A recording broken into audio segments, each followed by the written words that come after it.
What's going on, everybody? Welcome on into this live edition of Warchant TV. It's National Signing Day, at least the early one. I'm Aslan Hajjamani, joined by recruiting analyst for Warchant.com and Rivals.com, Michael Langston.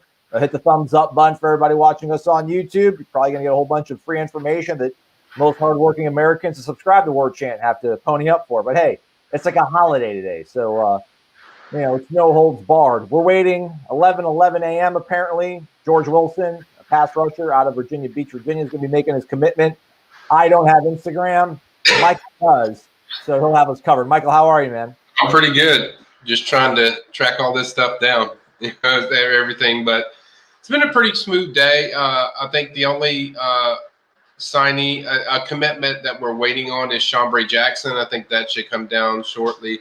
Joshua Farmer just sent his in. I just posted that on the PRB. So I think they have every commitment so far that was supposed to sign today, except for Chambray Jackson. So I think Chambray would give them 15. And if George Wilson commits and signs, George Wilson will be 16th. So I think a pretty smooth day.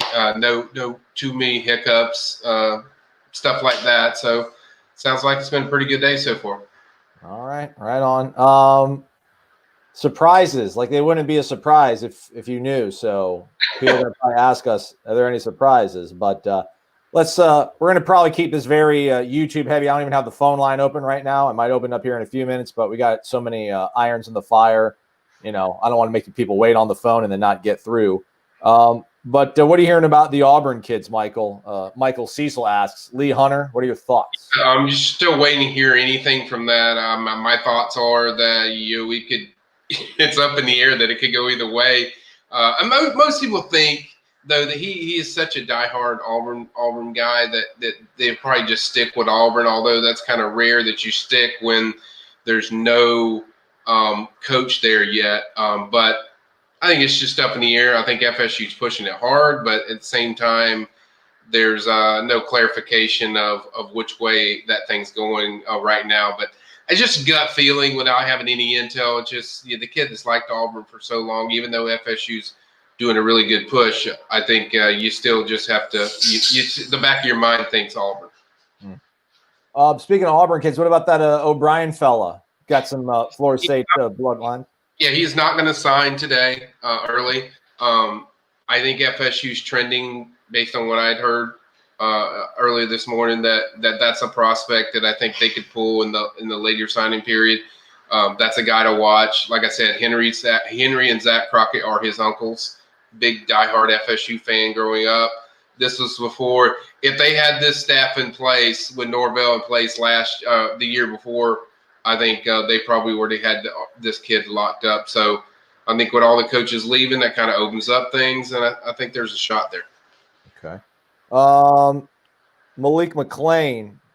Any news on Malik Mclean? Jay Rikers asks. Malik is supposed to make a commitment on Friday.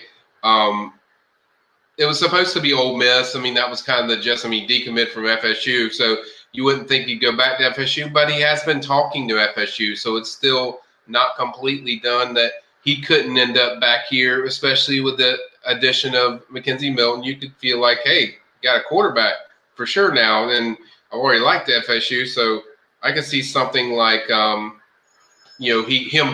would not be surprised if he came back, although the odds are, you would think Mississippi, considering he decommitted from FSU, but that was obviously before they got Milton too. So, and he's still talking to FSU. So the possibility's there. I would just lean more towards more likelihood of Ole Miss getting him.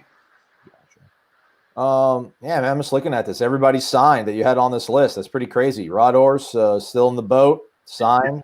Awesome. Yep. Joshua Burrell signed. Running back, somebody was asking about any update on the running backs. I guess Contravian Hargrove. We did talk a little bit about him on yesterday's show, but for those that weren't here. Yeah, I think Armani Goodwin's going to end up at LSU, the former Auburn commit. And then I think Contravian Hargrove, I think FSU looks like they're in a really solid spot there. He's going to sign late from everything I've heard. I haven't heard anything today where he did a surprise early signing. I think he's going to do it later in February. I think FSU's in a good spot right now. That's based on what I hear. So I think he's the guy to kind of lock in on right now for FSU. All right. And then I'll ask you one last question. Then you can focus on seeing what's going on with George Wilson. Should one not hold their breath for that surprise change of plans for maybe Destin Hill? We do know that he did plan on signing early, and then now he's going to push it to February because of his playoff run. Is that a guy that? I mean, you got a percentage maybe. Don't give me percentage, but I shouldn't hold my breath that he's going to surprise and sign today, right? I mean, I never know. You never know. I'm never going to say never. I mean, I would say not likely because that's what he told our guys and that's what he told Sam, but you never know. But even still, even if he signs in February, I'm not that concerned. That's not what I'm concerned about. I know fans are going to freak out because they want him early. They want him now. I want my presence now, Aslan. I want him now. Well, Wilson's live, they're telling me on YouTube, Michael, so okay. We'll let you dial into that one. A reminder, all this stuff that's been summarized for you has been known for hours, and it's been over on the premium recruiting board on warchant.com. Use the promo code WARCHANT30 for 30 free days of access. Jeff Mayer's asking about when Chemo's going to be signing. Chemo's probably going to be going until February, so not happening today. But we got an island boy already in the boat, so that should help things out hopefully with him. It doesn't hurt. Yeah, it does not hurt. I can't find this dude on here. So I'm not able to watch this guy, so I'm still searching for it. But here, I'll email you his link. I don't know how this all works. I don't have the Instagram. Everybody, my life's not that cool. I mean, I found his dad, but I didn't find him, so that doesn't really help me. Great. Here, I got it. It's coming your way here in a second. I gotta use the Gmail client on my web browser. Not that people want to know the nerdiness of what's going on here, but my Outlook app doesn't work on my on this laptop for some reason. Here we go. There you go. Instagram. All right. Hopefully this goes through. We've been having some. Oh no! Why would it give me that? We've been having some problems, Michael and I, with emailing each other, which is not very conducive to a work relationship. That's tough. Fire in the hole. There it is. Okay. I mean, I can show you folks what I see, but I don't see. I got it. Look at you, Michael. Look at you, Michael. Again, George Wilson, pass rusher out of Virginia Beach, Virginia, should be announcing momentarily here his intentions. A longtime South Carolina commitment, who then backed off his pledge once Will Muschamp got axed in Columbia. So Florida State trying to sneak their way into the good graces. Again, George Wilson Jr. from Virginia. Hang tight. I'm watching it, guys. Just hang tight. All right, there we go. Thank goodness. I got it. All right, we're good. See, look at that. Teamwork makes the dream work, everybody. That would be 16 commits for Florida State if Wilson were to pull the trigger for the Noles here. Again, he is committing it on his FSU. FSU it is for George Wilson. Let's go. Let's go. The Noles. What you know about them Noles, everybody? What do they get with this guy, you think, Michael? Yeah, hang on a second. I'm trying to turn her off. But yeah, no, he's a really good pickup. It's another really good pass rusher. Adds a lot to this FSU program as far as the pass rusher. We talked about that. Patrick Payton, Byron Turner, Sean Bray Jackson, Joshua Farmer. Those dudes are all guys that can get after the pass rusher. And I think this is a thing where Norvell really addressed this. Like, look, I know this is an issue, and I got to get pass rushers.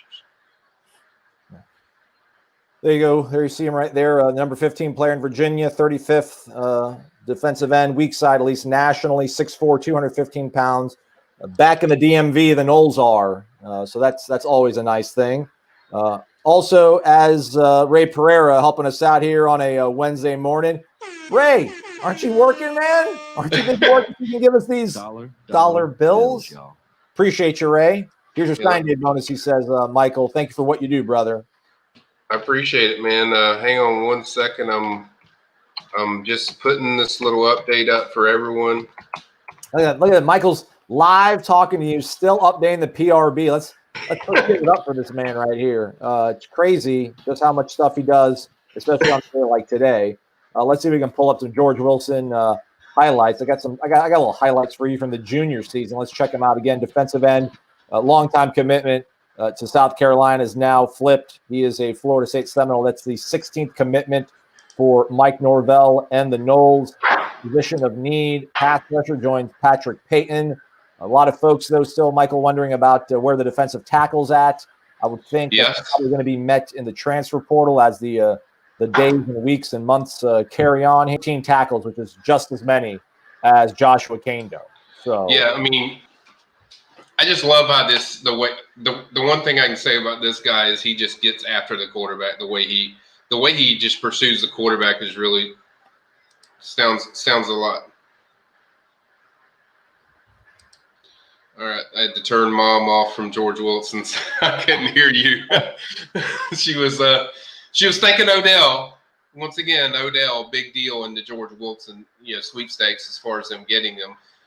But certainly a massive pickup. I think he's a guy that, I mean, you won't pure pass rusher. Byron Turner's a guy that I'm very high on. I'm close to almost as high with this kid, even though he's only a 3-star. I don't look at these guys like 3-star talent. When I watch Byron Turner and I watch George Wilson, they just do not look like 3 stars, as far as how they play. I think when you look at, I think the story of this class, when you look at it as far as the early signing period, it has to be that defensive end position. I think physically, George is going to be more ready to play than, say, Patrick Payton, who's a little bit light, although they're both really good edge rushers. I think but at the same time, Patrick plays better competition.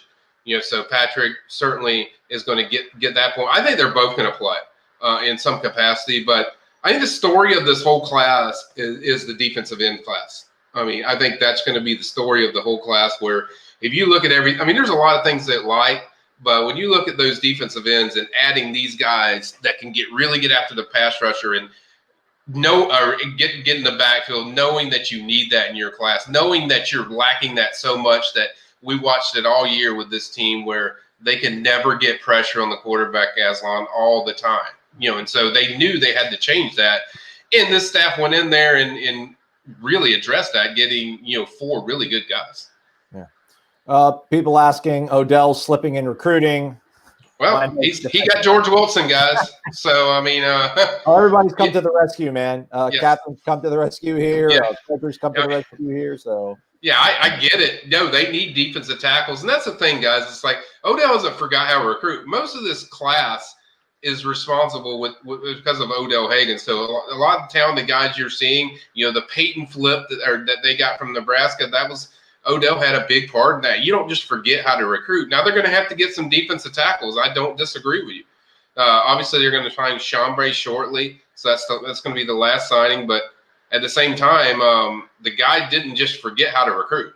I mean, he's one of the best. He's done it for a long time, so he knows how to recruit. But they got to get players. Whether that's the portal or whether that's the late signing period, maybe getting a Lee Hunter or whoever. But they're going to have to get dudes, and he understands that. Odell Higgins understands that. They did miss by on Christopher Thomas. He did end up signing with Florida, so I updated that earlier. That was a very close battle. Even last night, I talked to somebody very close to his family. I even talked to his mom last night, and they didn't even know. So it was like it could have went either way. I think he stuck with the team that he was committed to, and as I said, in most situations, that does happen. Where the kid in your school you're committed to, you kind of stick with them. But FSU was very involved there. They recruited the heck out of that kid, but just didn't work out there for him. But, yeah, they got to get some guys. They know they got to get some defensive tackles. I think Chambray is one that's going to end up there. But you need, 2 or 3 more or 2 more at least. And then maybe add in a portal guy. Yeah, so you need to get some dudes. And I think Odell knows that more than anybody. I think they're going to get a good class. I think they're going to get some good players, and I'd just be patient. Let it happen. There's still another signing period to go. Obviously, there's still a transfer portal situation to go through that they can add guys. So I think it's going to happen. It's just just got to be patient and let them do it. You think Manny Rogers will ever end up back in Tallahassee?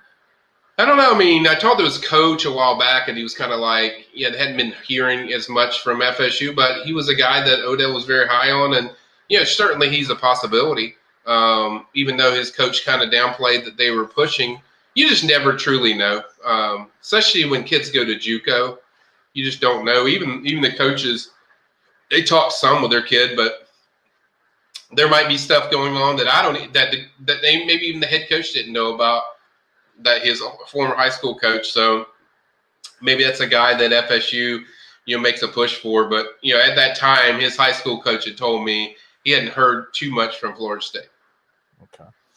Let's see what we also got here on the old YouTube. With all the signings today, what's left to watch from today to Friday? Well, there's still plenty to watch. You still have Tavarius Dawson, one of the Auburn commits. Patrick, Philip O'Brien, who we already talked about. We don't know what's going on with Lee Hunter. You still got JUCO wide receiver Quay Davis is expected to sign between now and Friday. So that's something we're going to monitor. You certainly have Malik McClain. We're going to see what he does as far as him signing.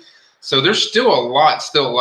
Defensive end Byron Young is another one, JUCO pass rusher. Now they have 4, so it's like, okay, we're okay. But I think they would certainly take Byron if they could get him. So that's something I'm going to be monitoring heavily to see if they can pull. So there's still a lot left out there. Chauncey Magwood, I have to check and see if he signed with Kentucky today or not. I have not heard that, but he's another one that that you keep an eye on. So there's a lot of stuff still going on, Aslan, in the next for Thursday and Friday that we have to figure out that to see what goes. But the majority of the meat is done.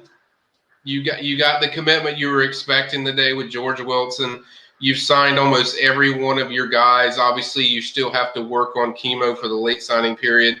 But the majority of your guys, almost every one of them, once Chambray jumps and signs, I think you're pretty much that's every commit that was supposed to sign today. So I think George Wilson's letter of intent will probably be in soon. Same with Chambray. And so once you do that, I think at least for today, they'll be done. When's Chambray scheduled to announce? Well, it's going to be any time. He's doing it differently because he's from what I heard, he was in class earlier today. Then he has to go back home because he has to do it at his home. They can't do it at the school for some reason. So he's going to do it at home.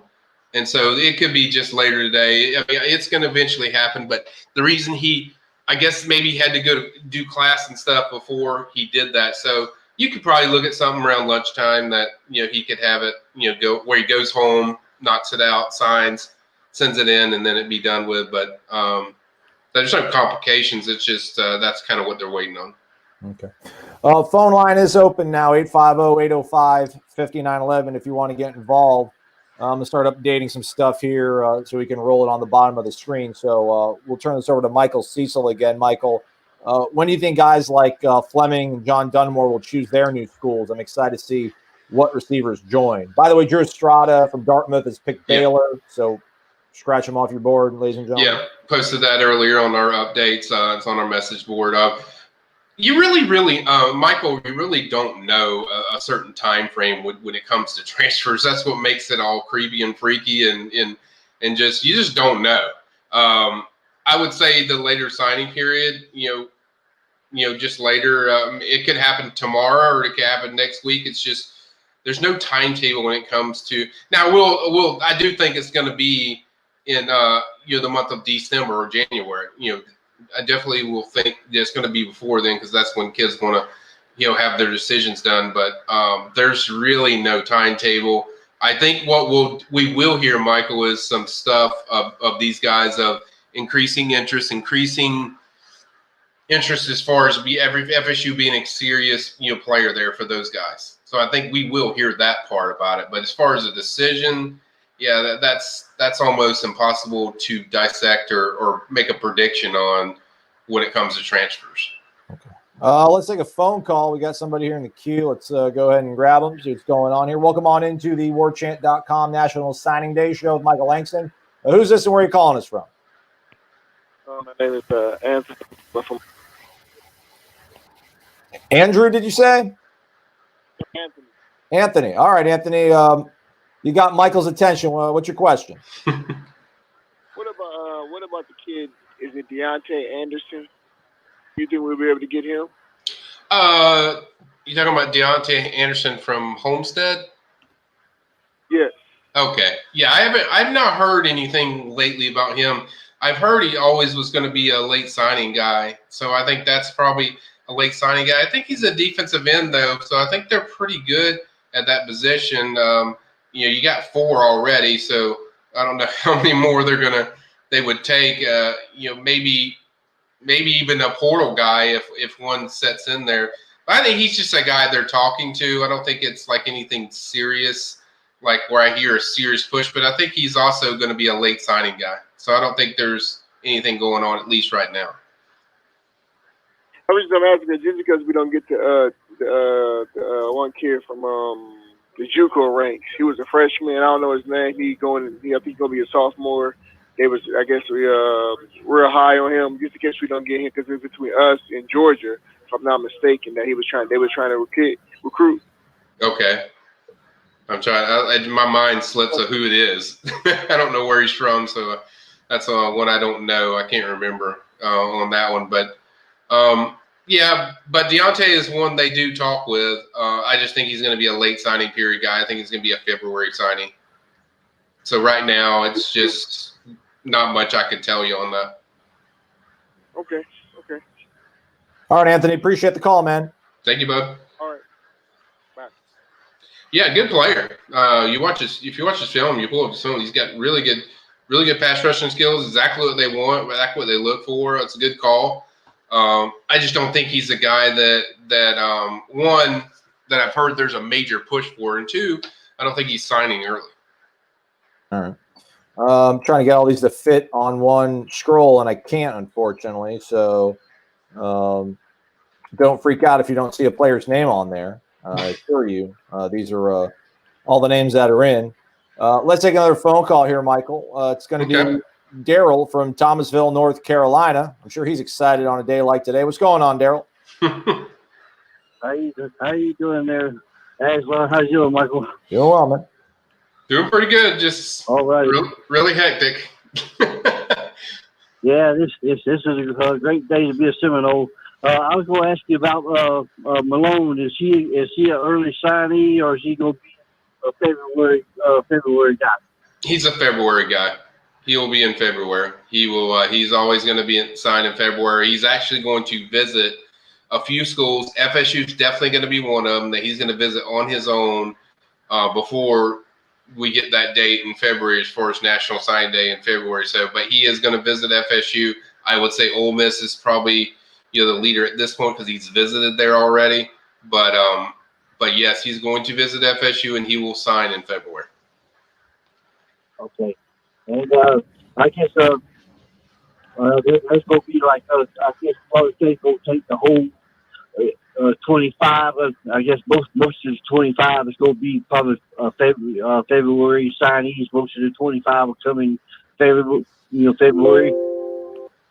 Yeah, there's still a lot to do. I mean, there's still some guys that are going to sign in February. There's obviously most of their transfers are probably going to be in February, that they get from the portal. They want to be really selective because that's the thing. People want dudes to help you, but there's so many good players that are jumping in the portal like daily now. I think they want to make sure okay, we see everything's right here in front of us now.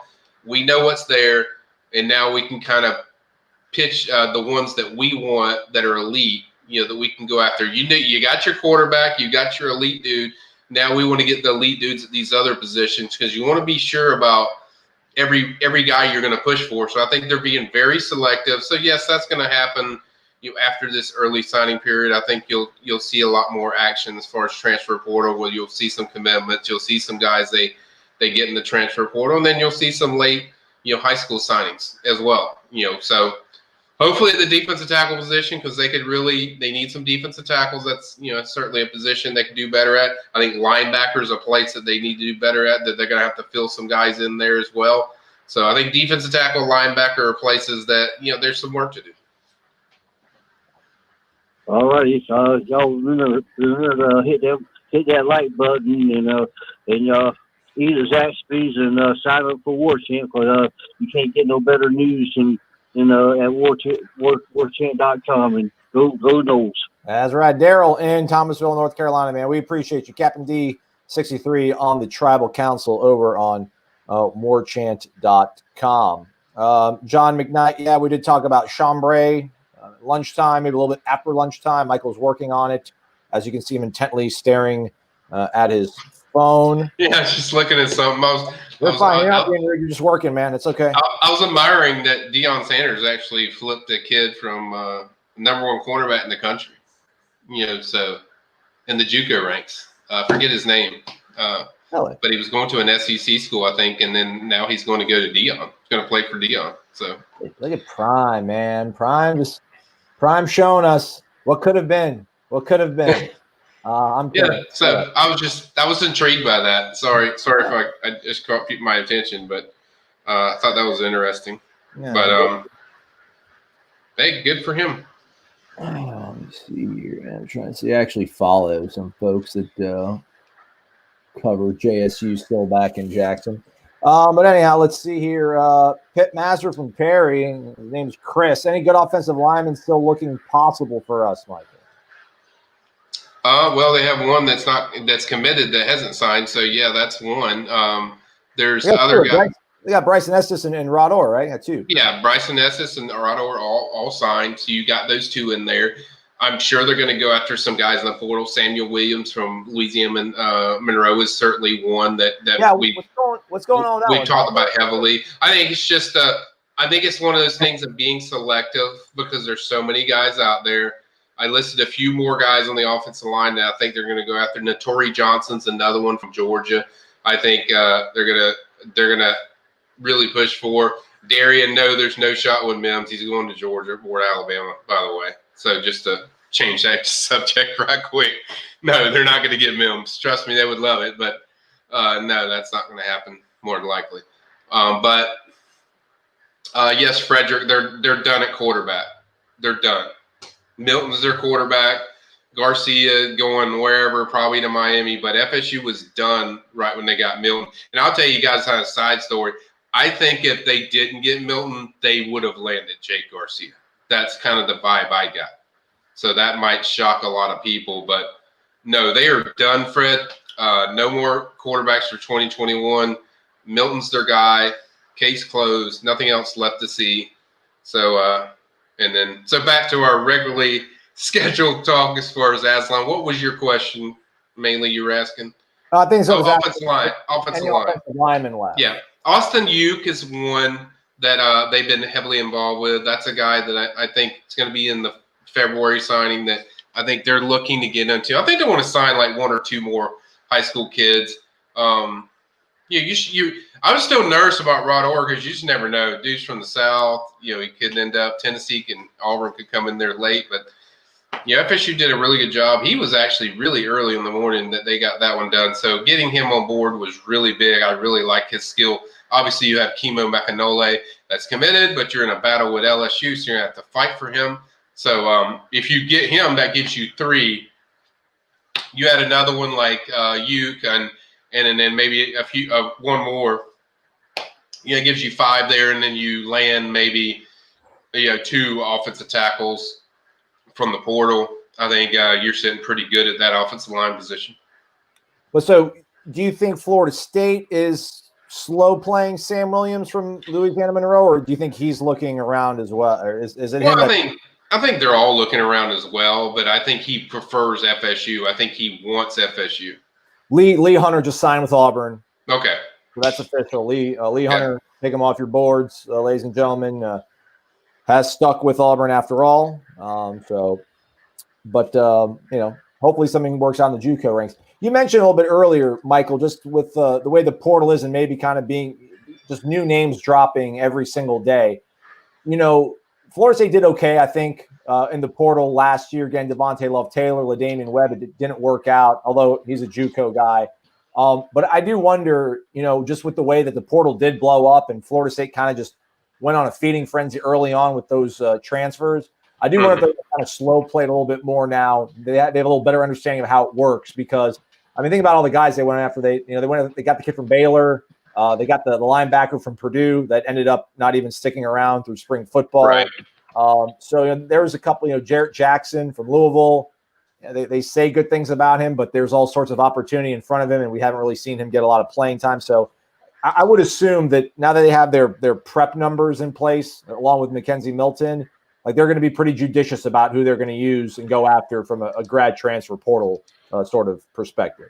Right, and the thing you got to remember too is you pointed out some interesting things, which is there were some that worked out, and there's some that didn't work out. Maybe because they were a little bit maybe too quick to the gun. That they could have got somebody else better. So I think this year they're going to be very selective. I think they're going to make sure these guys are the guys they want. And you can be selective about that now that you have a majority of your commits already signed. As soon as Chambray signs, you got every one of them except for Chemo, which we already knew he was going to do late anyway. So, and then you go after your guys. But I think with a kid like Samuel Williams, I think really they just want to make sure you're going to take two more than likely. Maybe three. Maybe you take an interior guy. I don't know. Maybe take three. But two or three, if you're taking two or three, you're going to be very selective. So if they got a chance to get somebody else better and somebody else calls them up and say, hey, dude, I want to be at FSU, and he's better than Samuel, you're gonna certainly do that. And the same thing with Samuel. Samuel sees somebody that's better than Florida State as a school. He could go look there. But I think Samuel prefers FSU. So they certainly have that in their back pocket. And he's not a bad offensive line. You watch his tape, he's actually pretty good. So I think it's a good situation, but it's all about getting the premier guy. It's like there were freaking portal quarterbacks that FSU could have got, but they wanted Mackenzie Milton because that dude's elite. This is an elite dude. He's the best transfer quarterback out there. When you talk about talent, he's the best talented grad transfer quarterback or transfer quarterback out there. And that's what you're looking for. You're looking for the most elite guy that you can get from that portal. And so that's what I think FSU's doing I think they learned a lot from the first year of the portal where they can be a lot more selective.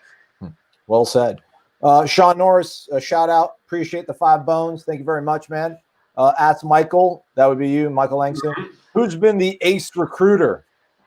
Well, we talked about him earlier. Odell Higgins has been really strong. I mean, he's been a big part of all these guys that you've seen sign. Joshua Farmer, he's a major part with that. Chambray Jackson, major part with that.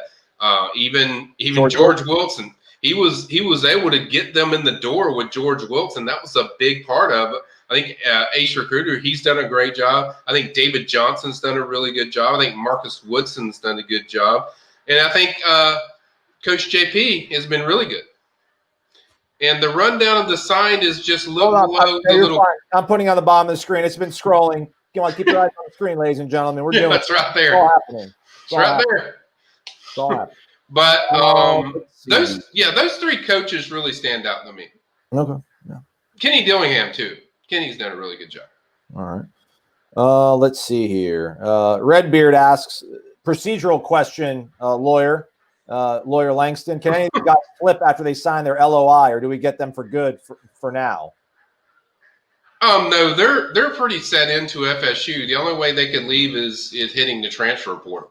So they can still, because of that thing, you can always hit the transfer portal. So, yes, they're locked into FSU and signing their letter of intent, but these guys are locked in. So, they're planning to be here. If you're signing a letter of intent today, you're planning on being at that school at least for that foreseeable year. And then who knows what happens after that, if something happens. But, yes, these guys are planning to be here for a while. They're as far as locked into that. Now, as far as being the transfer portal, that's pretty normal thing. Even saw one year, I think last year, a 5-star guy, went in the portal and he was committed to somebody. So, he had already enrolled there. So, yeah, it's never anything that's completely locked in with the portal now. But, I think these guys are pretty set as far as wanting to be at FSU. There's always got to be one of them. There's always got to be one, Michael. Robert is going to wear that hat for us today. Thanks, Robert. Number 43 recruiting class right now, Florida State. We used to always be in the top 10 each year. What is wrong with us, Michael? What is wrong? I don't think there's anything wrong with them except they're trying to repair a program that's been broken, Robert.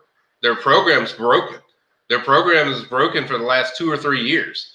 So you're not going to get top 10. The top 10 classes you were seeing even from the previous staff were because of the stuff that Jimbo Fisher set in motion. What Norvell's having to fix is all the garbage and crap that had to happen between those 2 years. So they're having to repair this program, and you don't just repair it and just show up and all of a sudden get a top 10 class. So, yes, they're 43, although I do think they can get to the top 20. But first-year coaches usually get around the 16 or 25 range as far as first years, usually in their first ranking. So I'm not really worried about the ranking total of where they're at. I'm worried more about the evaluations. Are they good ones? Are they guys that are going to help you, kids that can help you, kids that can play here, kids that can make an impact? And then you capitalize that on going into 2022. Now, if they go into 2022 and I see a 44 up there or 43, then, I'm going to be concerned because you've had a year to get your things established, and it should be improvement. But I don't think that's really I think that's basically what has happened, Robert, as far as your question, that they're having to repair the garbage that they had the last 2 years. The 2 years were very bad. Like, it set them very far back as far as what they need to do, as far as developing players, coaching, organization, stuff like that. So Norvell's had to fix all that stuff, and we've already seen that a lot during this year. I don't think anybody should be surprised with the recruiting class number when you consider all the players that have had to be weeded out. That kind of tells you what they took over. So I think it's going up. I think next year, 2022 is going to be, you're going to see a lot more 4-stars in there, maybe even some 5-stars. But I think you'll see a difference, and I don't think you're going to see that 40 number at FSU for a pretty long time. It happens, man. Everybody wants to know. No, it's fine. See, I don't have a problem with that question. I think it's very doable. It's not against the rules, but some people don't follow recruiting as closely as, say, our recruitniks that are crazy on the PRB. Yeah. So people don't know. They just see the 44 number or 43 number up there, and they're thinking like, "Oh man, we suck," But they don't really look into. That's why I'm here to explain it, just the details of why we're where they are, and so like that. This guy, he's been on a roll. He's not feeling the vibes on National Signing Day. Tennessee's broke, and they're in the top 15. Same with Ole Miss. Tennessee's not broke. Tennessee's had 6 years or 4 years with their coach. They've had 4 years. Ole Miss has a roster that's not flawed like FSU's is, Blake. FSU has a flawed roster. That's why they had to get rid of all these players they had to do, to weed them out. Like, you don't see players being weeded out from Ole Miss that much. And just because you drop 15 players doesn't mean that opens 15 scholarships. Yeah, exactly. But you can't sign 47 kids. When you have to fix it, you have to fix it. First of all, Tennessee's got a big head start on them. Second of all, Ole Miss has a better roster. They don't have much flawed issues as FSU does. That's the problem. So you don't fix the problem by just all of a sudden showing up and just say, okay, fix it, Norvell. It's like, no, you got things you have to do, adjust. You need to go get a quarterback. He went out there, knocked it out of the park, and got the best quarterback transfer you can get. That's a great start for FSU. And then now you go from here. But you have to fix the problems first, guys, and you have to acknowledge the problems. Michael breaking it down for us. The first step is to acknowledge the problem, ladies. Yes. Whatever's going on in your life. NK asks, Michael, any word on some of the other Auburn commits like Tavarish Dawson? Yes, Tavarish Dawson is FSU, Clemson, Miami. Those are the main schools that are really pushing for him. Auburn, he is not signing early. That's the word I got from people close to him. Even his head coach had told me he's not signing early. So he plans on doing a late signing period. He's a big FSU fan. So there's a lot working for FSU. He really likes the FSU program. FSU really likes him at receiver. Some schools like him at DB. I think receiver, DB, he can play both of them. He still is interested in Auburn, but I think this is really open door for FSU. And out of those schools, I think FSU would have the best chance to go in there and take that kid because he's already visited FSU. He's seen the campus. So this isn't a kid that needs to see your campus and get a feel for Coach Norvell. He knows what Coach Norvell is going to do because they were evaluating him early in the spring when they had their junior day. So they know about him. They offered him late, and that's what kind of screwed them up where they didn't look like they're going to get him because they waited too long to offer. But then once the coach was fired and Malzahn, that kind of opened the door. So I think they have a shot. I think they have a good shot, and he's certainly a guy that they're going to push hard for. And this one's going to be another exciting road down the signing day. When we get to signing day, he's going to be another one in February that we're going to be talking about, and hopefully a part of this class because I think he'd be a great addition. By the way, Robert Corson says thank you for your answer. You got it. Why Florida State's not recruiting. Nope. That's why I'm here, Robert. No Florida. problem, man. That's why I'm here. This guy's a peach. This guy, he literally, I think every day says something just like needling the It's fun. We talked Mad S about UCF in their national championship, which was under Milton. Now that he's coming to FSU, they love UCF and Milton. Come on, man. Work on your sarcasm meter, Greg. Yeah. You keep listening to the show. Appreciate you, man. Let's see. We love everybody. We love everybody. I mean, you do. I mean, I don't know about you. Alan Williams, what's going on with Amari Harvey? I have not heard anything of where he signed. Like I said, I think it's going to be Auburn or Texas A&M if he did it. So if he didn't go to Auburn, I think it's going to be Texas A&M. I don't think it's going to be FSU. Put it point blank, Alan, I'll lay it out straight. FSU felt like they were being played by this kid. Like they didn't feel like he was genuinely interested in them.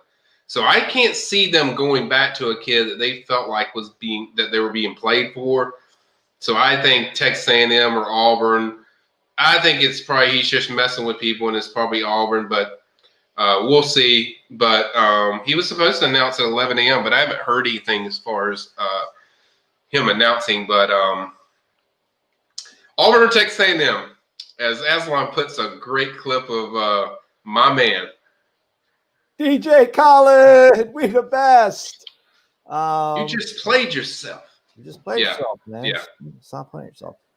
James B., pillar of the show, a.k.a. one of the founding members of the Horn Gang. You get a little bit. Dollar bills, y'all. There we go. You don't build a house starting with the roof. Great job today, fellas.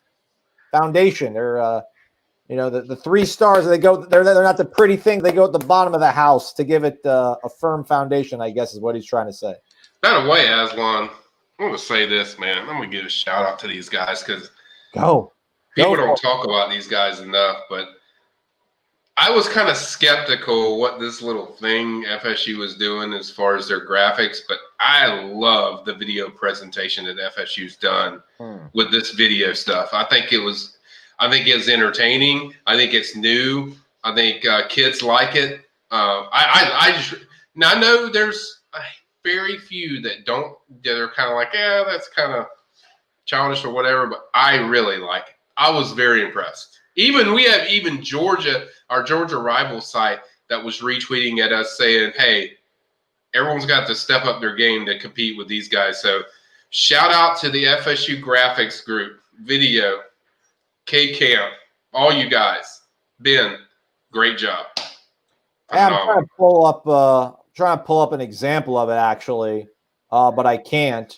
So in the meantime, I can't find it right now because my feed is just polluted with just every little bit. But it's phenomenal. I loved it. I was highly impressed. I think it's even the Roderick Orr one was so hilarious because they had Roderick Orr's highlights that he has in his hair, and they had it perfectly on there. It was just really set to the point, and it's I just loved it. I loved all of it.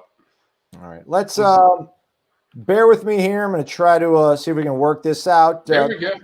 Mitch Brown over in South Carolina has a soundbite here. I got news. With our guy. I got news. Go ahead. I got something. Chambray Jackson has just sent his letter of intent, so it's done. Boom. He's in. He is in. Chambray Jackson is in. There we go. You said lunchtime, a little bit before lunchtime, maybe a little bit after lunchtime. Here we are. It's lunchtime-ish, wherever you're at, hopefully. Enjoy your lunch. And we have a commitment in, a signing in. Yep. John Bray Jackson, defensive end out of Orlando. Michael, you've been following this kid for a while. What does Florida State have with this young man? Although I'll let you work for a little bit. I can pull up some highlights and fake my way through it. But again, as you see, I can talk. I can multitask. I'm All right, good at that.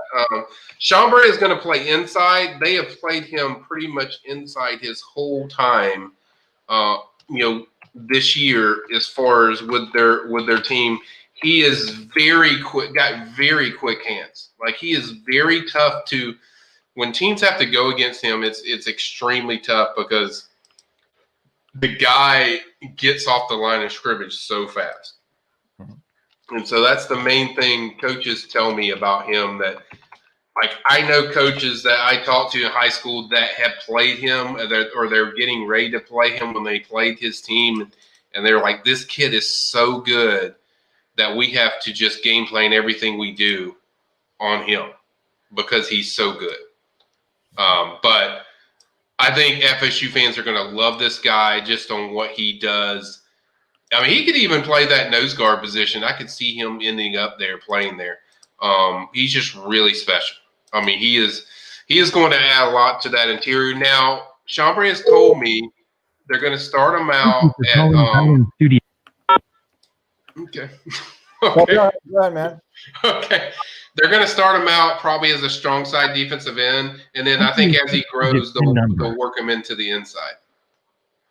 So, but now with Chambray in, that's every commit that was expected to sign today, including George Wilson that they added, which is 16 now. So that's 16 guys that signed. Every single guy, no drama. You got them all in. FSU got the job done. Now we wait on Quay Davis. I think he's the next one. Byron Turner possibly. Those are two JUCO guys I think we're waiting on. JUCO defensive end Byron Turner, and then defensive end Byron Turner, and then wide receiver Quay Davis out of I don't know where he's from. I want to say somewhere in Mississippi, but he's the guy they're waiting on. Malik Mclean will announce on Friday. That's another guy we're following. So those are kind of the three we know right off the bat that could make a decision in this early signing period. This guy. Mackenzie Milton hasn't played football. Is coming off major injury. Now he's the best quarterback available. Yeah, man. He is. What he did before. Greg. Decent amount of clean health records now from doctors, people that know more about the stuff than you and I. Matt, he's kind of not been playing football for 2 years. They've healed him up. He's ready to roll. Like, are you serious? It's okay.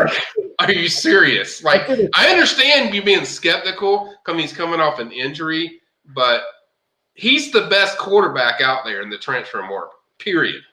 You ask anybody. Like, wait till you see the UCF story that I'm doing with the publisher. The publisher for the UCF site that he had every reason to promote his quarterback, he says, if this kid's healthy, he's the best quarterback in the nation, Aslan. That's what he said, point blank.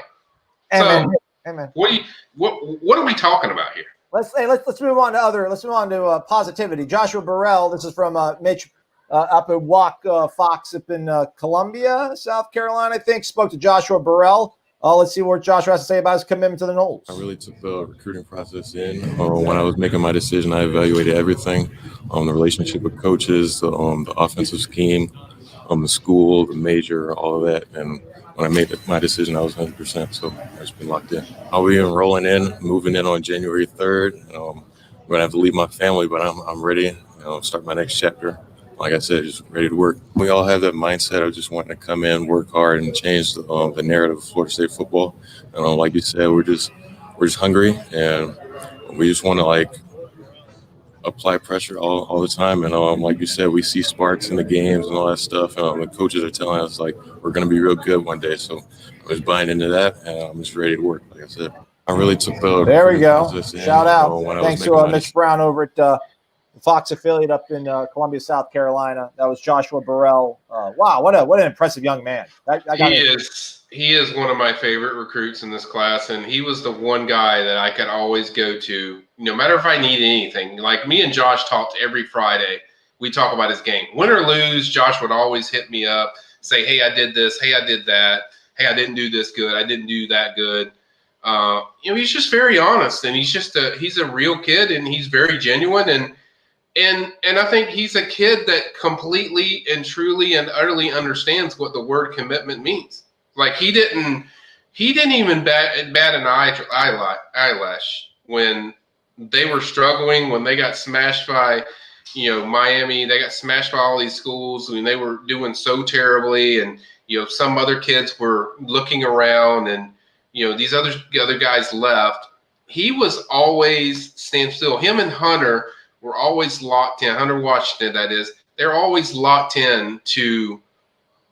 We're here. When I make a commitment, I make a commitment. It was more than just, okay, I like this team's colors or their helmets are cool because they got a spear on them.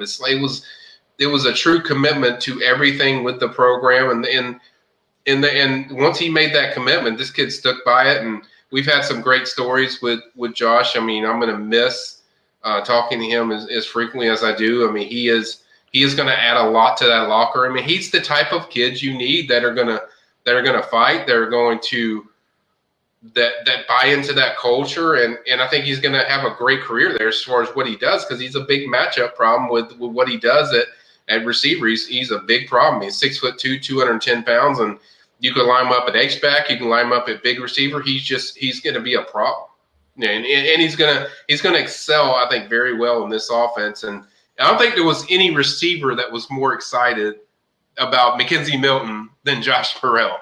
I mean, he was ready. People are asking about the digital teamwork that you were mentioning. I'll play a little bit. I can't play too much of it because there might be potential copyright. But anyhow, here's.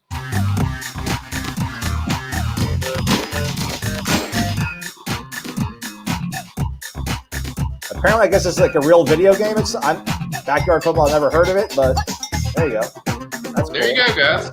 Pretty awesome. I think it's pretty awesome. There you go. That's cool. It's different. Point A for effort. It's unique. Let's get back to some phone calls. If I can actually find where you are. I've got like 70 tabs open right now. Okay. We'll get a little thick. Get a little thick in here, as the kids would say. Let's see here. I think I recognize this number, but maybe I don't. Anywho, is this JR in Atlanta?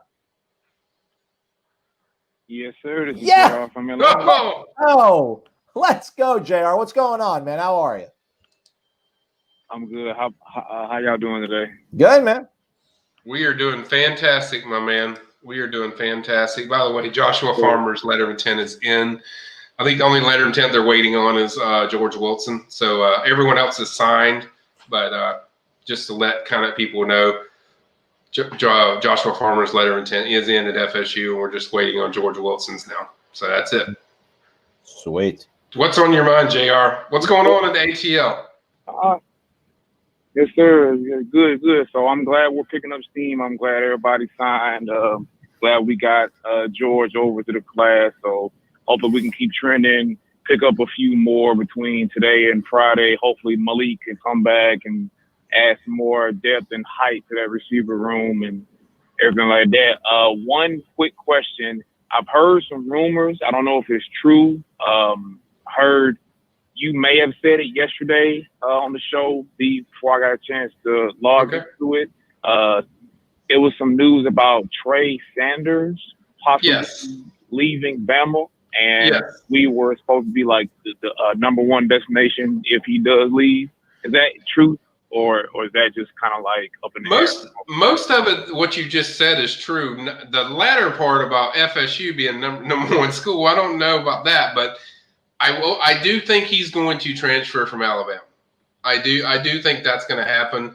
He had an injury in an accident. They injured his hip. He's got way behind these other cats that are in the Alabama backfield. The word I've gotten is that he's, from my Alabama contacts that I talk to that are close to that football team, tell me that they expect him to likely transfer.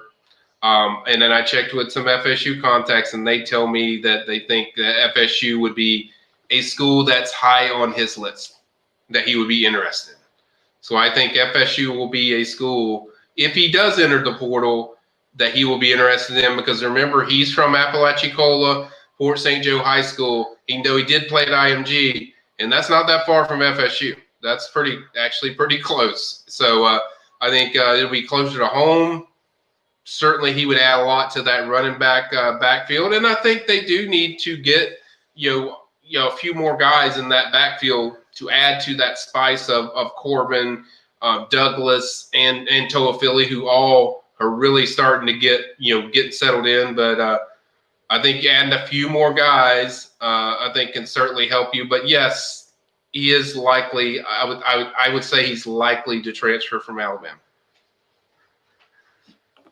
Okay. All right, good. Well, hopefully we can get him. I know he'll have to make a decision probably pretty soon if he wants to enroll early and do the spring and everything like that. So hopefully we can get him.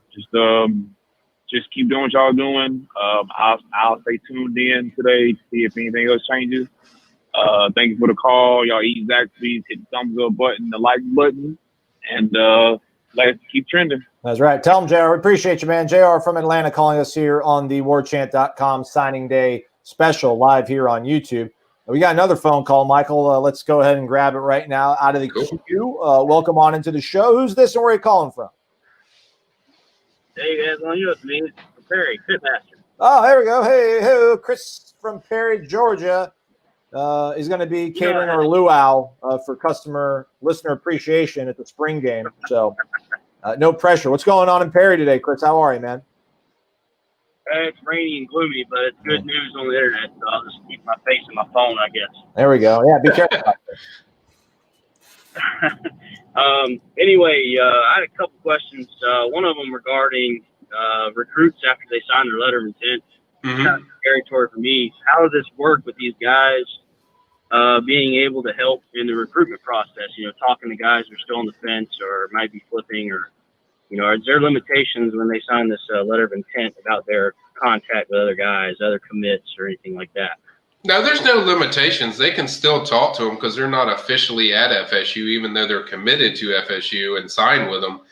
They can still talk to people. There's nothing that's stopping them from talking to, other recruits when I say people. So they can certainly still recruit. We've seen a lot where early enrollees do a lot of the hosting for a lot of these recruits that are in the later signing period. So I expect that we'll see a lot of kids that are early enrollees that are going to do a lot of hosting for these guys that are February signing guys, whether it be a transfer or a transfer possibility, or it be another high school kid where if you are able to visit the FSU campus, if they do open up stuff up in January, that's contingent upon that stuff. But if they do open stuff up, yeah, they can certainly host guys. And but for now, we're in this crazy lingo where kids are having to visit on their own, and it's kind of a mess, and you don't really get the full feel of Florida State or any of these schools. But as far as the question, first off, Chris, yes, they can still talk to them even when they sign their letter of intent. Well, basically getting as many guys as we did is a big plus for the later signees. So that's a strength, I guess. And then next question I have is there's a little junior college up in Milledgeville. They supply a few schools. I don't know if you have them. Georgia, Clemson, Alabama. Probably look them up. Yeah, they're okay. Is there anybody on the staff that's got an in on that, or is it just too competitive at that school to really focus a lot of attention there? No, Kenny Dillingham is very good. Like, he's very good in the JUCO market. Very good. Like, he's one of the best. Like, if you look back at Auburn's, when he was at Auburn, he was getting some of the best JUCO guys out there. So Kenny Dillingham is very well known in these JUCO products, like Milledge, like the one you're talking about, like several ones in Mississippi, several ones across the country, even ones in Kansas. He is that's his expertise. He's very good in the JUCO area. He does a really good job knocking them down. He does have connections in different parts of the country, but JUCO market is where he really excels. I mean, Kenny's really good at that. So yes, they do already have a guy that has had expertise in that area. Okay, that's comforting to hear. Well, that's all I had. Cool, man. Thanks for stopping by, Chris, and give us a call anytime. All right, y'all have a good one. There we go. Chris, the pitmaster, Perry, Georgia. Look him up. He'll cook well for you. I promise. It's finally stopped raining in Tallahassee, by the way. Finally. It has it. What an ugly day it's been outside. I freaking went to bed with the heater off accidentally. It was cold. Oh. No, your house gets. Yeah, man. The Midtown offices. We try to. By the way, I didn't even realize this. Bryson Estes' letter of intent also came in. He had already signed like at 9 a.m. this morning because he told me about it. But his letter of intent finally came in. He was having a ceremony at 12, so I think they're trying to kind of maybe let him get his moment as far as the ceremony. But there you go. Jordan had breaking news on the program for us. Thanks, Jordan. Yeah. Appreciate you. No shocker there. Like I said, I think he was playing. Confirm that though. Maybe I shouldn't put up on the screen. I cannot confirm that that's been happening. Yeah, you can not confirm, but I would imagine. I can confirm it pretty quickly, real quick. If people want me to confirm it, it's not a problem. I'm looking it up here. Otherwise, how about Ed Lamox? Says great job. Thanks, Ed. Appreciate you. Get a little bit of that.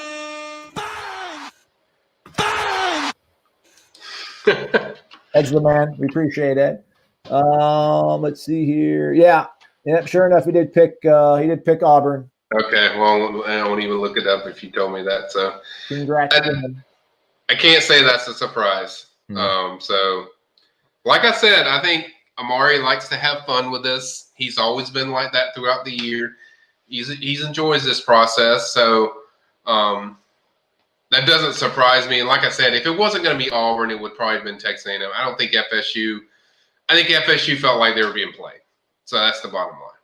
So I hope everybody that's not a Florida State fan is enjoying watching one of the worst fan bases in the country just eat each other alive right now. Everyone's arguing over Mackenzie Milton. Well, how come he couldn't beat out Dylan Gabriel? How come he's leaving? Amazing. Just enjoy something. Try to be happy. I'm not even all that happy with the way this program is going right now. But that's one of the things you should be happy about. What is your problem, everybody? Get it out of it. Get out of the gutter. Here we go. Cartagena, a.k.a. overweight Deshaun Watson. Shout out for the 20 bones. We appreciate you. That gets you a little bit of this.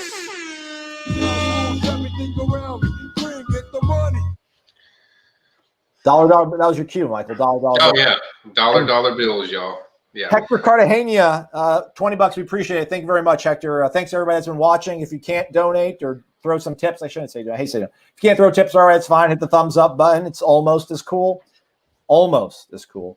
What are we hearing on Malik Mclean, the wide receiver who decommitted? I'm just tuning in, so I apologize. Happy Noles signing day.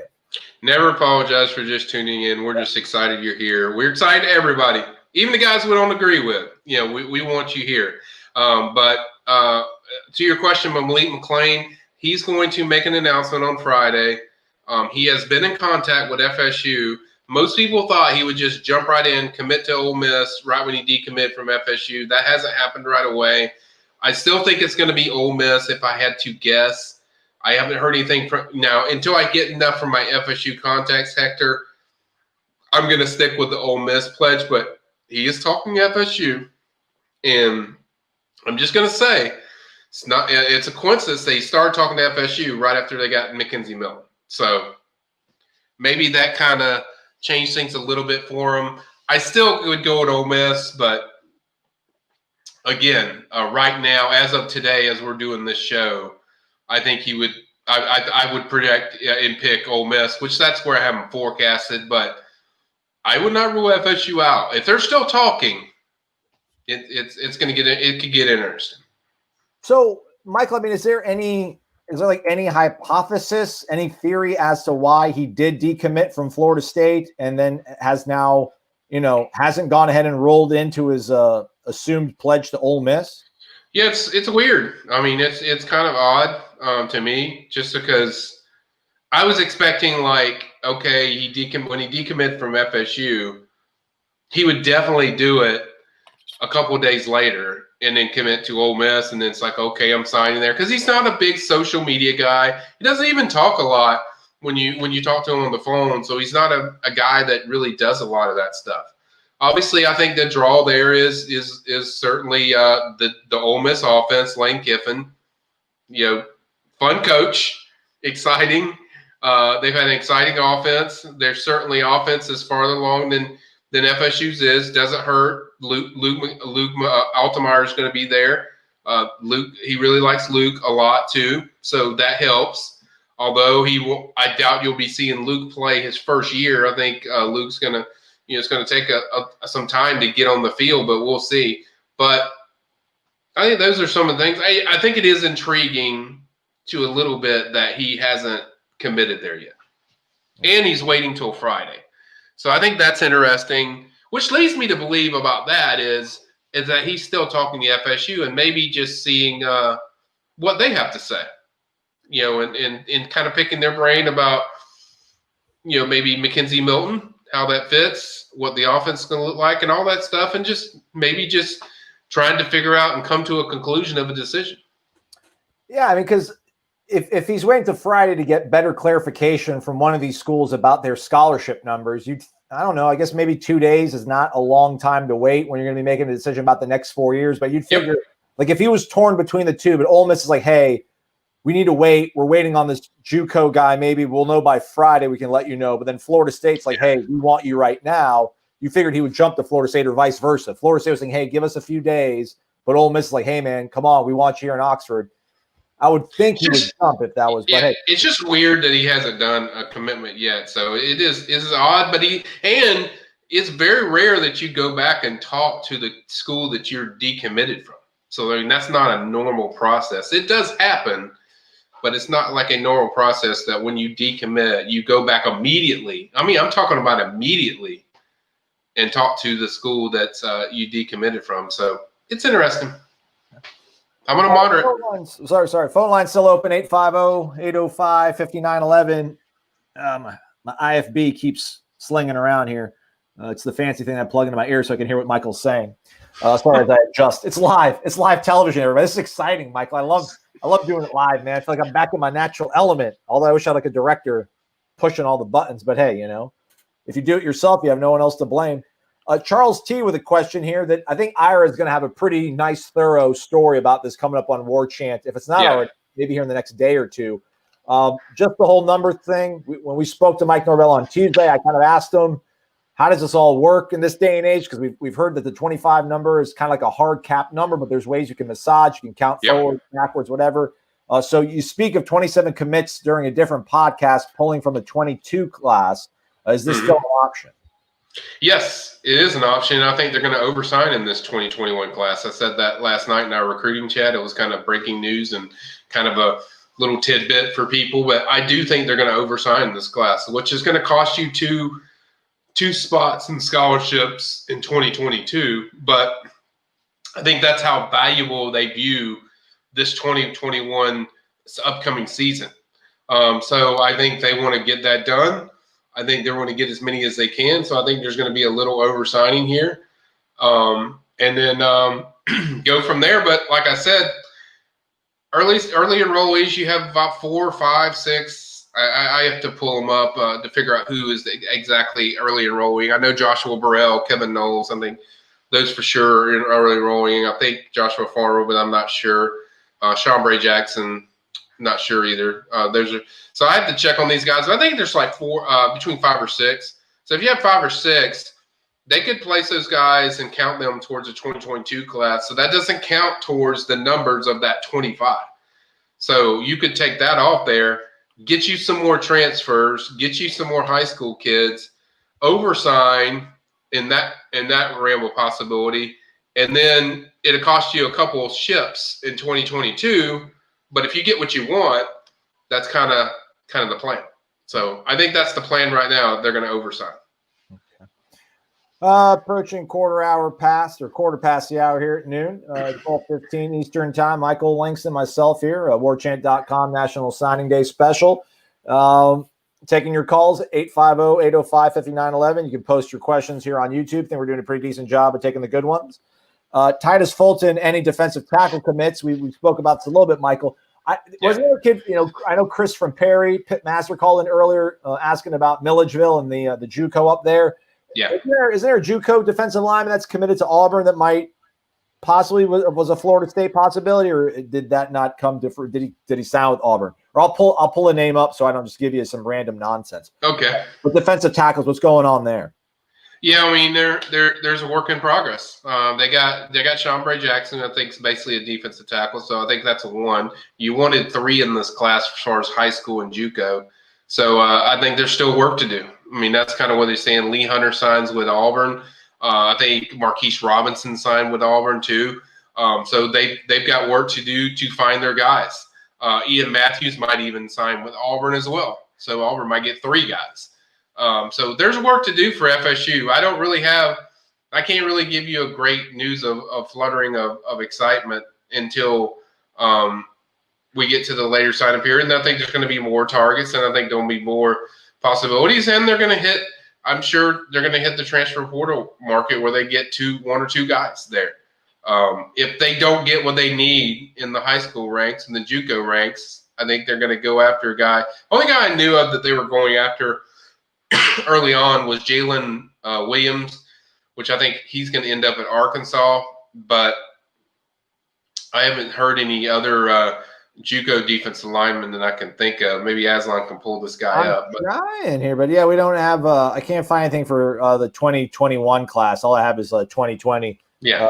Basic gridiron. So, I think there's going to be some JUCOs emerge because JUCOs usually wait until the later signing period. That's when you see the commitments happen. So I think there'll be some JUCO guys that they're involved with.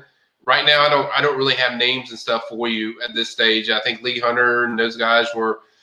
We know Taiwan Malone is going to be a guy they're going to push hard for. They're going to try to get that one. But as of right now, I don't think there's any guy that I can say, right now that they would lead for. So it's just going to be something. I'm going to do some digging. I'm going to get you guys some names, Titus. I'm going to certainly have that for the later signing period. And I'll get focused on those targets and see who's out there. Oh, there you go. I found it. I don't know. It might have been totally wrong, though. Byron Young? Yeah, he's more of a defensive end. Okay. So we've already discussed Byron. He's a guy that's FSU, Ole Miss, Auburn. Those are the main schools that are involved. I think lately it's been more FSU and Ole Miss just because Auburn doesn't have a coach. So I think those are kind of the schools to watch as far as in his recruitment. Okay. But that's a defensive end. Yeah. All right. Ron Terrius, any word on the defensive end farm from Quincy? Yes, he signed. He signed with FSU. He's already signed. It's on our board. It's on our updates. Put that a little while ago that he signed. He not only is he signed, his letter of intent is in at FSU. He's done. He's a Seminole. Pretty much the entire class is done. As far as guys that are committed, they got 15. I think 16 official signings. It's gonna be 16 once George Wilson's letter of intent comes in. Once George Wilson's letter of intent comes in, it'll be 16 today. And, once that happens, that's what they have for this class, at least right now, 16 signees for Florida State, but all of them are in. So all of them, I'll put it this way, all of them is signed. We know George Wilson is signed. We know he's already signed. It's just about when the letter of intent goes through. Okay. So, yes or no's. I'm going to give you 3 questions from people on YouTube, Michael. All you can say is yes or no. Brian Strasser, Jake Garcia still in play. No. Morris Simmons, will this be a top 25 class? I think it will. All right. Wayne Baldy, Hargrove still in play. Absolutely. All right. So having some fun there with you, Michael. You're always a good sport. Let's take another call. They've been waiting here in the queue for a few minutes. Welcome on into the National Signing Day special here on Warchant.com with Michael Langston. Who's this and where are you calling from? This is Chuck Newcomer. I'm calling from Denton, Texas. Ooh. And I had a couple of questions. First, I should know this, but I lost it. There's a linebacker from Guyer High School that I believe signed with us today. Jordan Eubanks. Correct on that? Jordan Eubanks. Yes. Jordan Eubanks. That's his name. He signed? Yes, he signed. Okay, great. Thank you. The other thing I was hoping that you would expand a little bit on, Michael, is the job that it appears to me that Florida State staff has done in bringing this class together, and everybody that was pledged has signed, and they're in the house. Mm-hmm. When I was looking at this, and I've been following Florida State since 1961, so I've seen a few classes that invariably there's some fallout, et cetera. And in a year like we've had with the virus, losing the spring, all of that kind of stuff, to put that together and deliver a class with no fallout, and it looks to be in position to keep moving forward. I'm impressed. Maybe I'm just got my garnet and gold glasses on, but I'd appreciate if you could talk a little bit more about that. No, I think that's a great point, Chuck, and I think that's a great question. I'm very impressed. I would say the thing that impresses me the most is when it's not so much, you have some 4-star guys in there, but it's the evaluations they do when I really study these kids of how talented they are, what they can bring to, and how they project to the level of FSU. It's one thing we've gone through it where they've had a lot of high 4 stars and high 5 stars that really just haven't been. They didn't evaluate. They didn't project as well as you thought they would, because they had high rankings. But when I watch these kids, I don't see too many kids, if any at all, that aren't projected well as far as to the college level of what they've done. They've done a really good job as far as their evaluations. They've done a really good job as far as really selling these kids on their future. And these kids are bought in to what they're joining at Florida State. And I think it's a big deal. There's a lot of great character kids that they're bringing in this class. I've said this many times that a lot of these kids, they're the most together group that I can remember seeing, with their group chats and what they do. And I think that's a lot on because of their buy-in to Florida State. And they're not just getting really talented kids that I think are going to project well to FSU, but I think they're getting really good kids that are going to represent this school the way that FSU fans want them to represent the school. And I think these are kids that are going to fight. They're old school. They're going to go out there and work, and they're going to be ready to make this change as far as what FSU football was this year. I think that's an anomaly of what you're going to see. I think that's the type of kids that Norvell wants as far as talented kids. But I think the biggest thing with this class was always going to be the evaluations. Can I see these guys playing in FSU? Yeah, Michael, if you could though, and I don't mean to monopolize time, but how did they do that? When you consider that they couldn't have them on campus, they couldn't go to their houses. How did they do that evaluation? How did they get that? How did they make that communication link? I'm just impressed. Well, you got to remember too. A lot of these kids they've been evaluating even when you're at other schools, they're evaluating kids that they like. So once you're at a school at FSU, your head coaching job, I think some of these kids they were already looking at even before they were announced as the head coach or coach at Florida State. It's like with Alex Atkins. He's got a lot of ties with a lot of kids in Atlanta, Georgia, and the Georgia area, and he had been talking to those kids, and so he had already had ties there. You can talk to a lot of many people that watch these kids consistently, both on the field and off the field. People that scout these kids.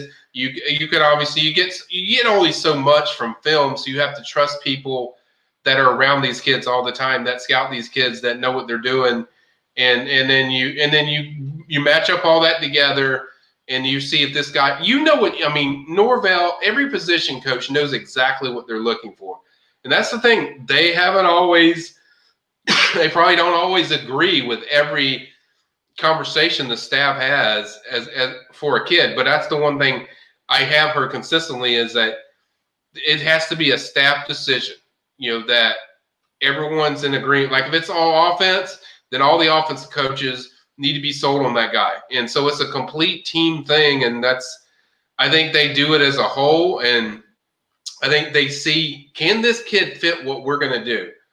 And I think they spot that. And it's just, they did a great job. I mean, I think you're absolutely right, Chuck. They did a phenomenal job as far as evaluating talent. And that's what recruiting is really about. It's not about stars or stuff like that. It's about, can this guy play here and make an impact here at FSU? That's what it's about. And these guys can. And they did a good job of that, of finding a lot of these guys, even guys that didn't end up in this class, like Malik Mclean. He could still end up in this class with FSU, but Luke Altemeyer, who didn't really have a lot of offers when FSU was after him, did a good job finding him. And so that tells you about their evaluation. And if you can evaluate, that says a lot about you as far as a coach. Yeah.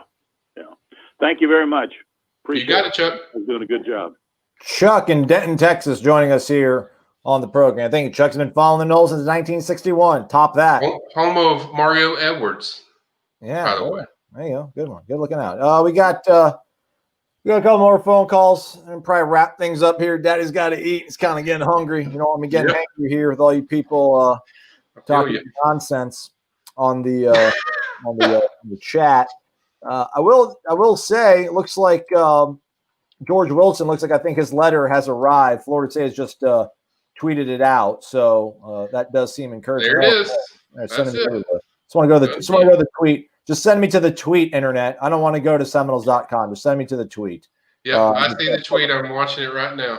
Yeah, there we go. Backyard football, deadly combo of size and speed. Welcome, George Wilson. So that's pretty cool. This is an actual video game, people. Really? I love it. I love it. I don't even know about it. All right. When you got other sites that are major schools like Georgia, they're sitting there hyping you up. Like, this is freaking awesome. Like, it's that tells you a lot. So, yeah, George Wilson's in. So, all 16 are in. That's a wrap as far as so far today. We're still waiting on Quay Davis. Maybe a Chauncey Magwood, Kentucky. I haven't heard anything about him. Quay Davis is supposed to decide before around Friday. He's a JUCO wide receiver, and then Malik Mclean's on Friday as well. So, there's a few more we're waiting on. And you never know with some surprises out there. There might be a surprise guy that they get later. But right now, I think this day is kind of complete as far as what they're supposed to get. Bless him, man. He was at Itawamba. Oh, not a lot going on in Fulton. I can tell you that. Not a lot going on in Fulton. I can tell you that. Good for him. All right. Yeah, and here's the thing too. I feel they're either going to get Quay Davis or going to get Malik Mclean. That's kind of how I feel. Because I think if Ole Miss takes Malik Mclean, they're not going to take Quay Davis and vice versa. So I think FSU is going to get one of those.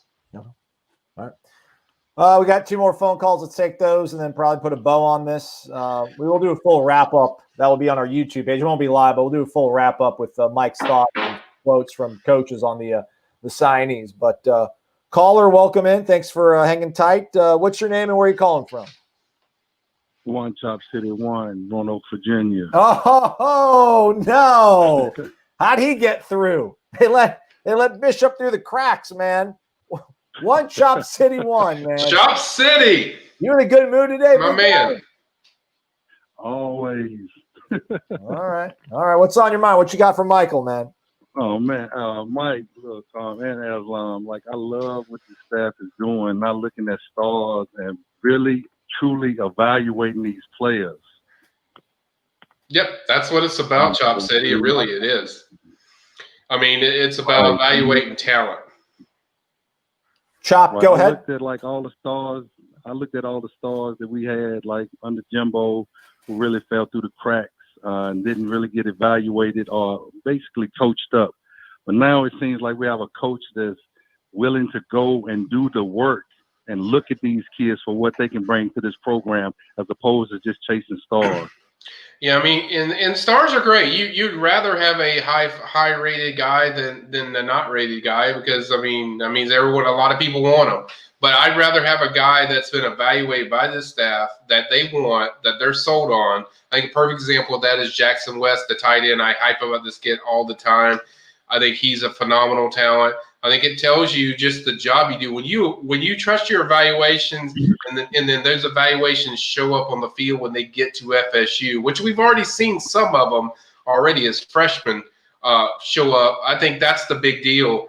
It's not always about stars and this guy having a high star rank because you go back to 2011 or even that there was a lot of bombs in that class. So it was just like a lot of guys that just did not pan out because they were supposed to be highly rated guys, but this didn't work out. So I think the main thing is you always have to have good evaluators. And from what I've seen so far, this is just so far, in these first two classes, Norvell does a really good job evaluating talent. Oh, yeah. My man, look, I ain't going to hold y'all long. I know you got to go eat it, as Lance said, but continue doing what y'all do, man, and Warchant always in the building. You got it, buddy. We appreciate it. Man, legend, man. He's been around forever, man. If you need workout tips, ask him. He'll help you out. When are we going to do our bench off? Chop? I'm ready, man. I'm coming for you. Hey, let's make it happen. All right, man. Appreciate your call, man. One Chop City. True legend on the Tribal Council and elsewhere, parts unknown on the warchant.com message boards. We got another phone call here. Let's go ahead and grab it. Looks like this one's from the Florida area, if I know my area codes all right. Who's this and where are you calling us from? Brandon. All right, Brandon. Where are you from, Brandon? Vieira. Where is that, Michael? He said Vieira. Vieira. Okay, look at you. All right. Rockland. All right. Rockland, pretty much. Okay. You got a question for Michael? Any word on Tyler Hunter's status? You Travis Hunter? Yeah. Okay. Travis Hunter. Well, he's a 2022 commitment, so he can't sign today. Although I think Coach Norvell will work out a plan if he could sign him today.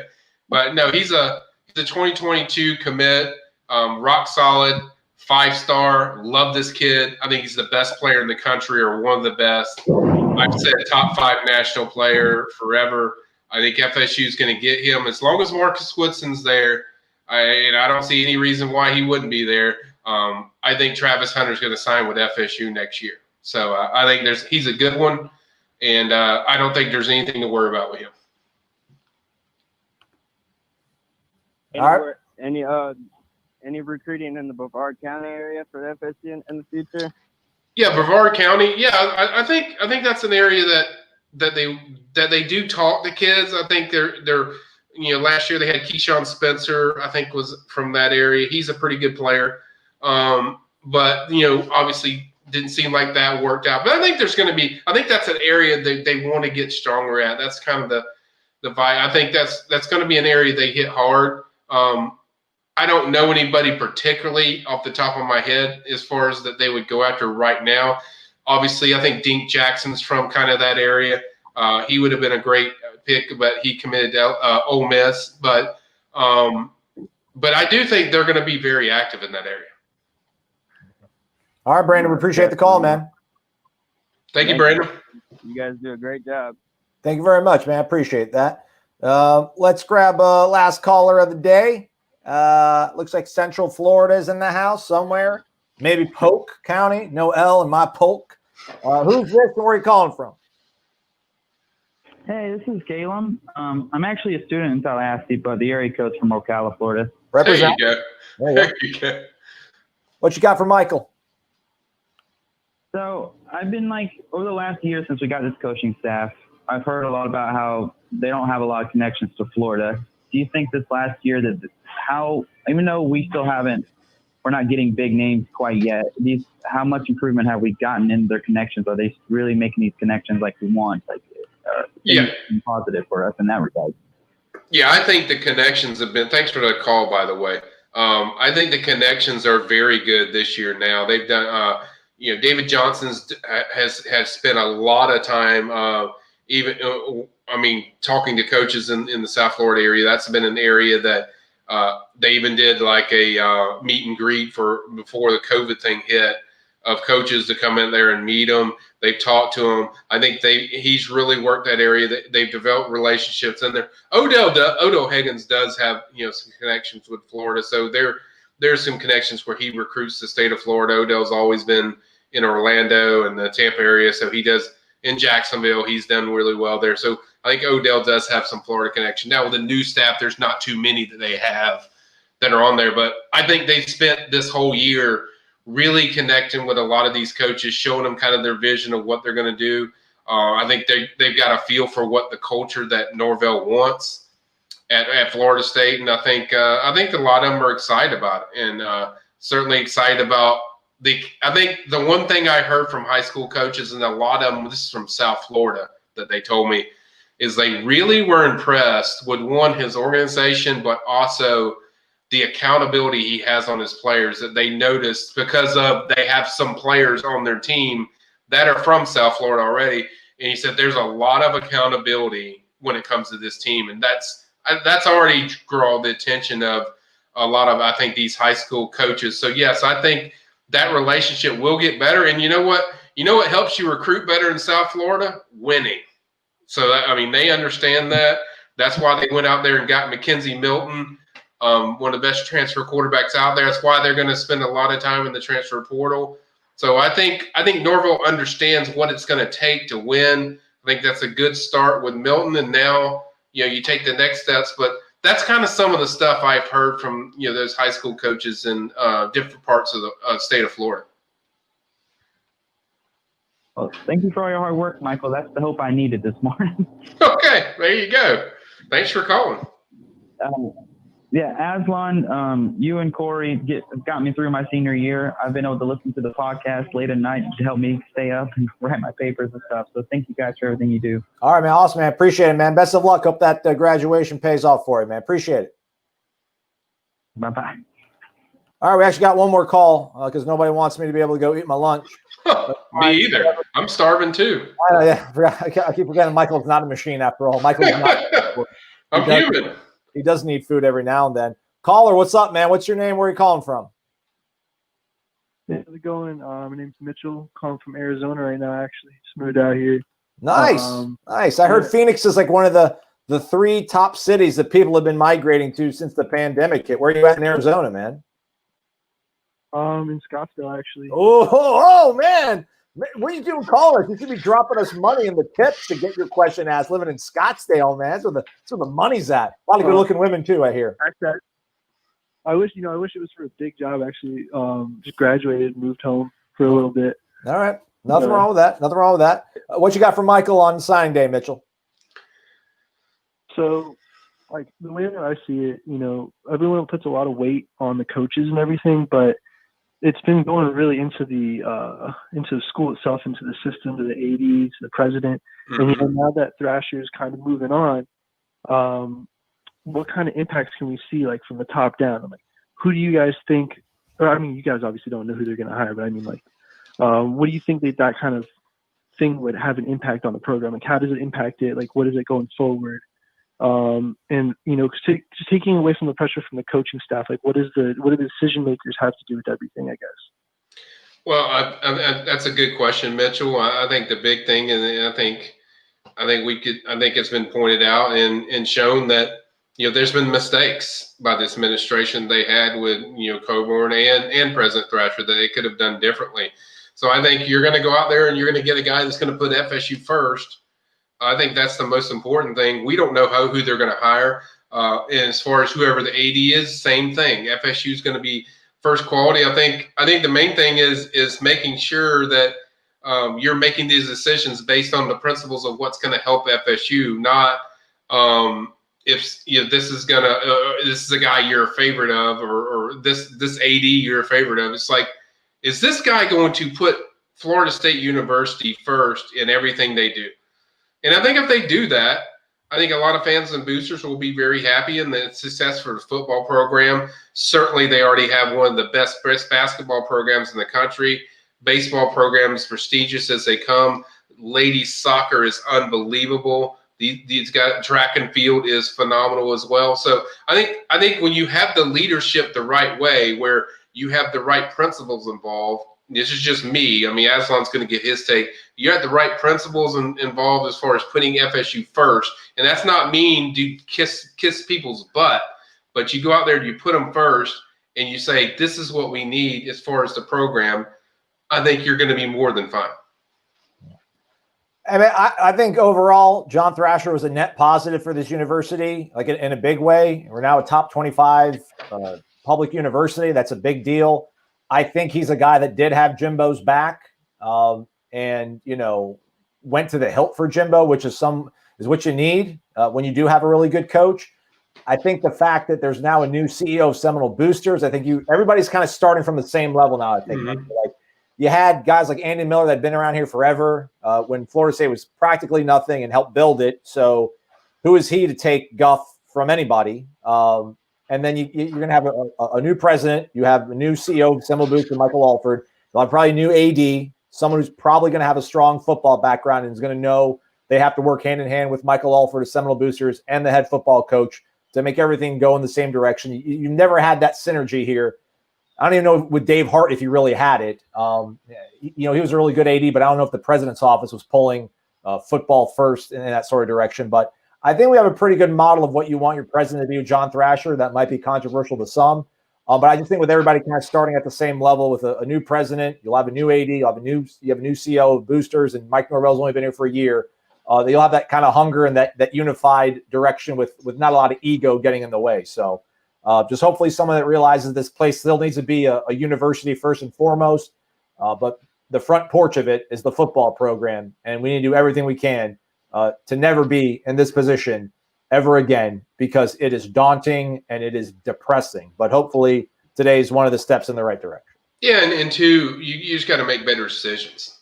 I mean, when they made mistakes during the Taggart hire. Let's just call it what it is. They could have taken more time in getting the guys that they needed. There was mistakes there. I'm not going to fault them too much with Jimbo, because Jimbo was going to leave somewhere. I mean, that's people are like, oh, they could have done more for Jimbo. No, Jimbo was going to leave eventually. So there was always going to be something there. Thrasher really liked Jimbo, and I really like Jimbo. I mean, I think the decision part is where they messed up is the Taggart stuff of they could have had other guys where it took more time to be more thorough with what they did. And I think they were very thorough when getting a really talented coach in Mike Norvell. I think they did an awesome job there as far as hiring the right guy. They took their time. They had a lot of candidates. But as Aslan said, you just got to get the right guy that's going to put people in position that's going to help this university both academically and from a football standpoint. Thanks for the call, Mitchell. Appreciate it, man. Hope Arizona treats you kindly. Thank you guys so much. Hope you have a good day. Yeah. Thank you, Mitchell. Appreciate it. All right. I think there's a famous, is there a high school kid that's from Scottsdale, Arizona? We are sorry, but the show has ended. Goodbye. It's not Chubba Purdy? That's it. It's from the greater Phoenix area. Okay. There is somebody that was a 5-star, I think, from a Scottsdale school. I think he probably went to Southern Cal, I'm guessing. I don't know. Okay. I'm hungry, Michael. I can't focus. We'd be remiss if we didn't say thanks to Stephen. $5. Yes, Stephen. Thank you. I can go eat at McDonald's now. Usually you put a Hamilton awesome in the tip jar, but it's signing. We'll take it. We love all the donations, guys. Thanks for everyone that's donated today and gave us some nice little tips and whatever word you want to call it. But we really appreciate it. It doesn't matter if it's $2, $5, $100. Like, we appreciate them all. Yeah, absolutely. If you haven't, hit the thumbs up button on your way out. We sure would appreciate it. Ed Lamox, Hector Cartagena, Daniel Gibbs. I didn't remember pulling Ray Pereira. Ray Pereira, James B., Sean Norris. Daniel, I never pulled these up, so let's get to these questions before we leave real quick, Michael. We put $5 2 different times. Okay. Does us only taking Milton this year just put us in the same situation next year with quarterback issues? Also, any chance Tamorian Terry comes back with Milton here now? No, I don't think Tamarian's coming back. I think, I just don't think that's going to happen. I'll just leave it to that. I don't think that was a good fit as far as the things that Norvell's looking for. Just won't fit regardless of what quarterback you have there. No, I don't think they're in the same spot. I think you're in a better spot because you have a year of development. You have a year buffer now. Like you have Mackenzie Milton to caretake this program and like more than caretake it while maybe Jordan Travis does put some more weight on his body. Maybe does become more durable. Yeah. And Trevor Purdy is able to heal up and be fine. Yeah. It's massively different. It's massively different when you have a proven star elite quarterback that's coming into your program compared to just what you had before. Your quarterback room is going to be so much better. Chuba's already started a game. Tate Rodemaker's already started a game. Jordan Travis has started multiple games. You're going to be able to use all these guys, and your quarterback room is going to look really good and in a really experienced quarterback room. So, no, you're not in the same spot. You actually have experience across the board, plus you're getting a star quarterback to boot. Look at all these guys coming in at the buzzer. Kirknall, Shane Kirkley throwing 50 our way. Let's go. Come on, Kirknall. Dollar bills.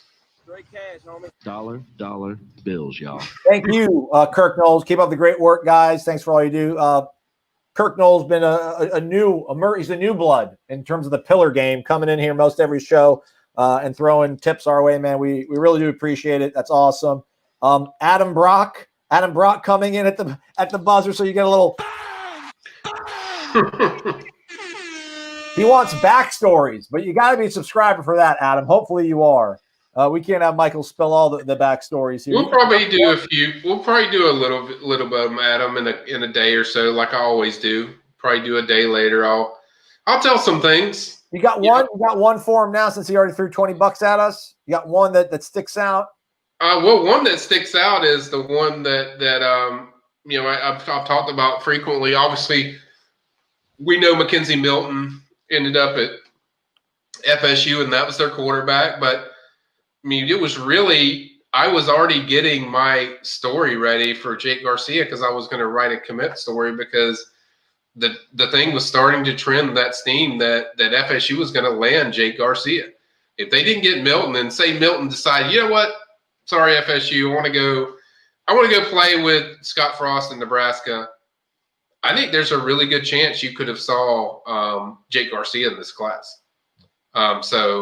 Which is astounding for some people, but I go back to what I told people in the spring. My FSU contact had told me if FSU wanted if Dillingham and Norvell wanted Garcia, they felt like they could get him. And I told my West Coast contact that, and he said, you know what? They're probably right. Because Garcia thinks the world of Dillingham. In Norvell. So that's kind of a little backstory for you, Adam. Maybe that tubs you over, wins you over a little tidbit. I might share a few more backstories in a day or so, but just a little thing, that I kept to myself that I knew FSU had a good shot. I knew it was shaky. It wasn't a slam dunk when a lot of the Miami contacts were calling me up saying, hey, what do you think? I got repairman coming to work on the house. They just knocked on the door. This question, Michael, and you take over here. Okay. Question is from Blevins FTW. By the way, thanks for the $10, man. Who do you see FSU going after hard today? Well, I think you mean going forward as far as the rest of the class. Well, I think you certainly have to address the linebacker position, so there's going to have to be some new targets that emerge in the linebacker. Obviously, we know running back Katravian Hargrove is going to be a guy that I think FSU is going to push hard for. I think you'll see them very active there. I think they sit in a good spot currently. So I think that's one. Obviously, Destin Hill, if he does sign late in the February class, that's going to be a big dude that we're going to focus on. So I think these are certainly guys. And there's going to be some other offensive linemen. I mentioned Austin Uke. There's going to be some more guys in the high school and JUCO level that I think FSU is going to be heavily involved with. And then certainly they did really well with the pass rushers, but you need some dudes in the trenches at defensive tackle. You have a Chambray Jackson. We're going to see a lot more new names that pop up, I think, from JUCO or even high school. We know they're after Taiwan Malone, but I think you got to give yourself a lot of options, and I think FSU is going to really emphasize in that later signing period that defensive tackle position. Boom. Forgot to do that. Look at that. Way to work it out, Michael. I was able to answer the door. Everything is good. Everything is copacetic over here. Now we're going to go feast because of all the generous tips you guys threw our way. So we do appreciate it. Michael's probably going to really just like inhale something in 3 seconds and get right back to the PRB and just start cranking out updates. So stay connected to warchant.com. Promo code is warchant30. Us in the media will get Mike Norvell at 3 p.m. Get some thoughts and reaction from him in this class. We're only going to get him for about 15 minutes, so I don't know how much he'll be able to give us. But we will then create a wrap-up video with myself and Michael.